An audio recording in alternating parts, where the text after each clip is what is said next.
मग यावर्षी 5 दिवसाचा आहे ना बाप्पा, आम्ही सगळे येणार आहोत. यावर्षी जागरणाला काहीतरी चमचमीत खायला पाहिजे हो. पण बरं झालं यावर्षी 5 दिवसाचा ठेवला, थोडी मजा तरी करता येते. दादा, मूर्ती झाले का आमची रेडी? अच्छा, तुमचा काय रात्रीच रेडी झालाय ना.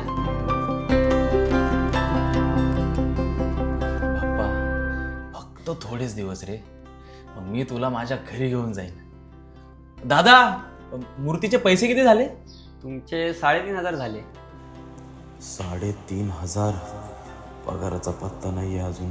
लोकांच्या उधाऱ्या द्यायच्यात.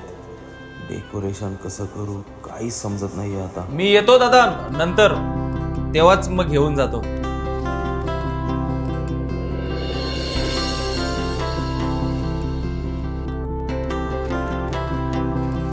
काय आलात तुम्ही बाप्पाची मूर्ती बघून? कशी सजवली आहे? अहो सांगा ना, कशी सजवली आहे? अगं बाप्पाची मूर्ती तर एकदम भारी सजवली, पण त्याला ह्या वर्षी आणायला माझ्याकडे पैसे नाही आहेत ग. 3,500 रुपये सांगितलेत मूर्तीचे. त्यात पगार माझा 5 तारखेला होतो आणि लोकांच्या उधाऱ्या द्यायच्या बाकी आहेत. काय करू मला काहीच समजत नाहीये. अहो एवढा विचार नका करू, अजून 2-4 दिवस आहेत की बाकी.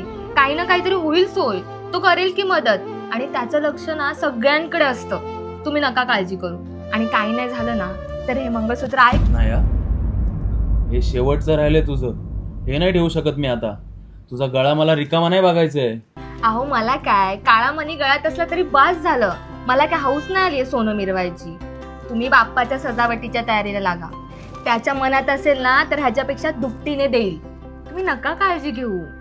कसा सावरू, कसा सावरू, कसा सावरू सांगना.